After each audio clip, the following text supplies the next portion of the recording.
This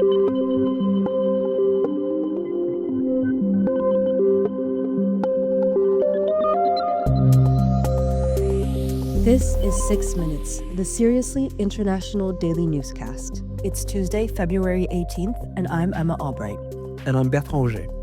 It's late afternoon in a mostly sunny Islamabad, Pakistan, while snow is falling at daybreak in Wichita, Kansas. Here in the Welcome newsroom in cold but cloudless Paris, it's just after midday. These are the latest headlines. US and Russia meet in Riyadh without Ukraine for first talks on ending war. Israel's ceasefires with Hezbollah and Hamas are both in doubt. And our daily quiz question is about Argentine crypto. Our top story today is the US and Russia meeting in Riyadh to discuss ways to end the 3-year-old conflict in Ukraine and restore American-Russian relations. Ukraine, which is not attending, says no peace deal can be made on its behalf.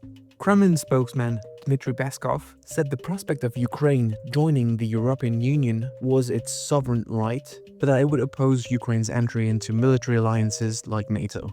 Israel's military says its forces will remain in 5 strategic locations in southern Lebanon after Tuesday's deadline for their withdrawal under a ceasefire with the Hezbollah militant group. A separate ceasefire in Gaza was also in doubt as the region marked 500 days of Israel's war with Hamas, while Israel and the United States send conflicting signals over whether they want the truce to continue.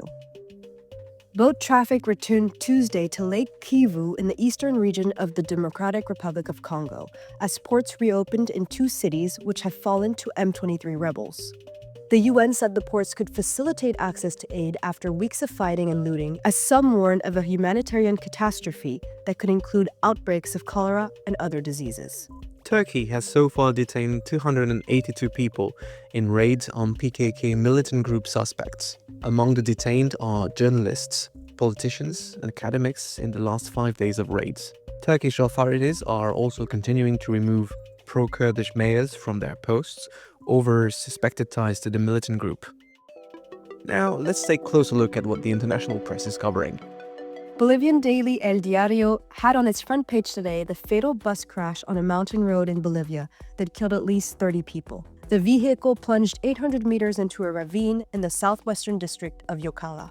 German daily Frankfurter Rundschau, like most major European dailies, is featuring yesterday's meeting in Paris among European leaders, calling it Europe's Crisis Summit. For more on this, we have an analysis piece in French business daily Les Echos about the future of Ukraine and what it says about Donald Trump and Vladimir Putin. Emma, walk us through this piece. Dominique Moisy writes in Les Echos that Trump's so-called negotiations with Vladimir Putin are little more than appeasement of a dictator, and the scale is historic. He writes, "It's easy to negotiate with Vladimir Putin. Just give him what he wants and then present the deal as a success." Historical references are always interesting to look at. What was being laid out last week at the Munich Security Conference is less likely to be a new division of the world, like Yalta in 1944 than a new Munich 1938, an attempt at appeasement that could bear catastrophic consequences. Strategic realism on the one hand, Ukraine does not have the means to reconquer its lost territories. Diplomatic realism on the other, Ukraine's entry into NATO is not acceptable to Russia. For anyone doubting Donald Trump's radicalism, this is a rude awakening. It should also be a rude awakening for all those Europeans who, perhaps motivated by a desire for a happy vassalization, to use the phrase from Italian President of the Republic Sergio Mattarella, are delighted by America's evolution. Egypt-based news site Al Manassa has a piece linking rising inflation to low birth rates in Egypt. Even those with relatively good personal financial situations are choosing to have fewer children, worrying that instability may mean that they can't give their kids a good quality of life. Italian daily news people La Sicilia wished Pope Francis well on its front page today, following news that the pontiff had been admitted to a hospital in Rome last Friday. Statements from the Vatican have said that Francis is facing a complex clinical situation involving a respiratory infection, but that he's in stable condition and does not have a fever.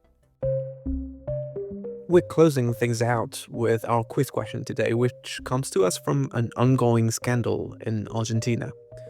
Argentine President Javier Milei is facing impeachment calls after tweeting about an apparently bogus cryptocurrency. What's the name of the digital token involved? Is it A. Milei coin, B. Tango token, C. Libra, or D. Maradona? The correct answer is C. Argentine President Javier Milei is facing impeachment calls along with legal action, accusing him of fraud over his promotion of cryptocurrency on social media. Milei posted on X about the Libra coin on Friday, which he said would help fund small businesses and startups. He shared the link to buy it, causing its price to shoot up. But within a few hours, he deleted his post, and the cryptocurrency nosedived in value, losing investors most of their money. That's the latest from around the world. If you like this podcast, we'd really appreciate it if you could help us out with a follow, share, and a 5-star rating on your preferred podcasting platform. For more of the best of the international press, delivered exclusively in English every day, visit us at worldcrunch.com. We'll see you here tomorrow. À demain.